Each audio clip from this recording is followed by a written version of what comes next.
Dear Appa and Amma, this is my time to give you back. Ananya's Nana Nani Homes, a paradise for senior citizens. NEET தேர்வுக்கு விலக்கு பெற்று தருவோம் என்பது திமுகவின் தேர்தல் வாக்குறுதிகளில் பிரதானமானது. எப்படி விலக்கு பெற வேண்டும் என்ற ரகசியம் எங்களுக்கு தெரியும் என கூறியிருந்தனர். நீட் தேர்வை எதிர்த்து 50 லட்சம் பேரிடம் கையெழுத்து வாங்கி ஜனாதிபதிக்கு அனுப்பும் இயக்கத்தை தொடங்கினர்.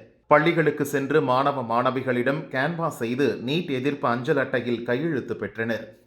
கையெழுத்து பெறப்பட்ட அஞ்சல் அட்டைகள் சேலத்தில் நடைபெற்ற திமுக இளைஞரணி மாநாட்டில் கண்ணாடி கூண்டில் குவித்து வைத்திருந்தனர்.